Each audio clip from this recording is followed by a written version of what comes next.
The Bible says, Ad, Meshiv, the pasuk responds, Shezoyai de Tachbula. This is through stratagem that the members of Asa were lulled into this devastation. All of your allies sent you messages. The love and they accompanied you out of Gvul until the boundary. Shumi Gvul at some, which is part of the boundary of their nation. Yilachim im oyev, to fight with the enemy. And they went with you to help you out. Just like allies have to wage war on behalf of their allies. But they didn't help you in the war except that which they went with you to the boundary.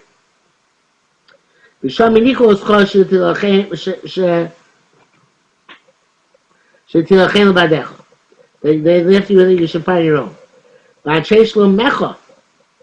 And the people of your covenant, they led you astray.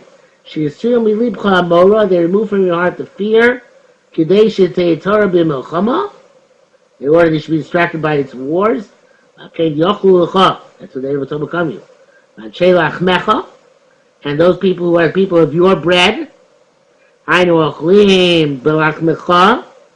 Torah, and they put a bandage under you. That they wanted to heal the wound, and the bandage will sustain you underneath. So too, just like in medicine, there's the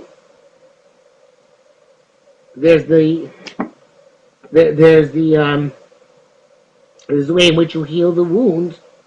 So too, there should be a way of healing the spiritual wound. It's as if they wanted to heal the symptoms. What was going wrong? The lower to I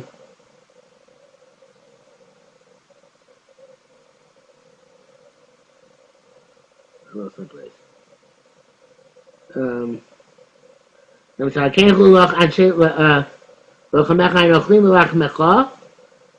Those who eat your bread, they put a bandage you if they wanted to heal, and the bandage will be under you. And it should be able to help you save your nation, your country. Oh, I messed up here. I'm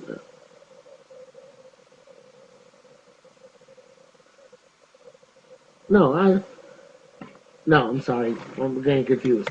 So let's see that pasuk again inside, and we'll finish with this. Pasuk Zayin. They sent you to the boundaries where you were able, and therefore they were able to take over your places. They led you astray, and they were able to overcome you. The people you thought were the people who had a covenant, a peace with you. Your bread, where they will put as a bandage under you, meaning that it's as if they're going through the motions. They don't really want, even though they're allies, to help out. But you don't have the intelligence, the perception to perceive that. Okay? So, this pasuk, a pasuk Zayin, is telling Esav, you were a fool. You should not have trusted anybody else. Okay? And that's your doing to yourself. That you allowed yourself to be in a position where you could be pushed away from your original cities, and they could come and they could overcome them. Okay, so I think we're going to stop here for tonight. The bottom line is that right now we're seeing that the history of Edom through the ages, and how Esav and Edom are connected. And in fact, we will actually continue with how Edom has its downfall both spiritually and physically. We'll stop here for tonight, and we'll do it next week in Mitzvah Shem.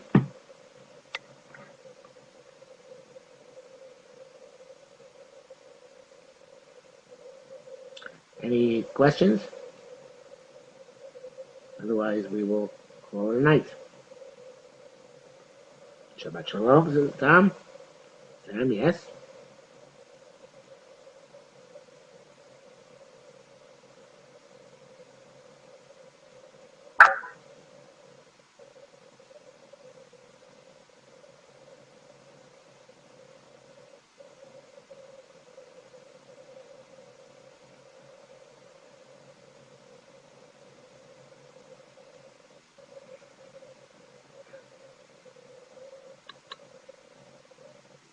Can you explain the thesis that you quoted that is matter about the shituf?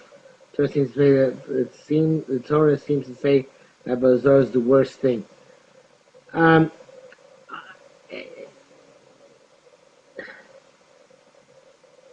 brief, the responsibility for Jews to believe in one God is linked to Yetzias Mitzrayim.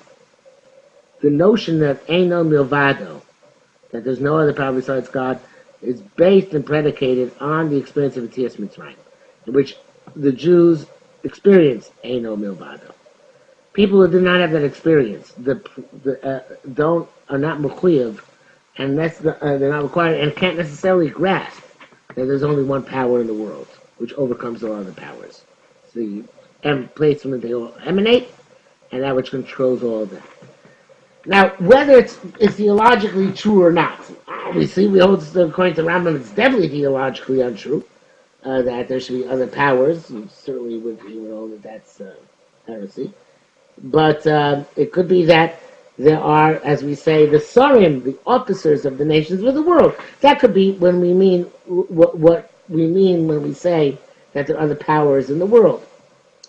So those other powers will be real and exist and be powerful over people who actually, in that case, either believe in them and create them out of their imagination, or perceive somehow that they exist, but they got convoluted in thinking about them. But we are not allowed to do that, because when Hashem took us out of Egypt, he said, this is a unique relationship, that's it. For you, there's only one power in the universe. And the whole purpose of Golus, says Gemara in Soita, is to teach us that message over again, there's relying on besides Hashem. That's a very hard lesson to learn. Because, if we don't have money, then we think, oh boy, what should I do to get money? Etc., etc. But that's the idea.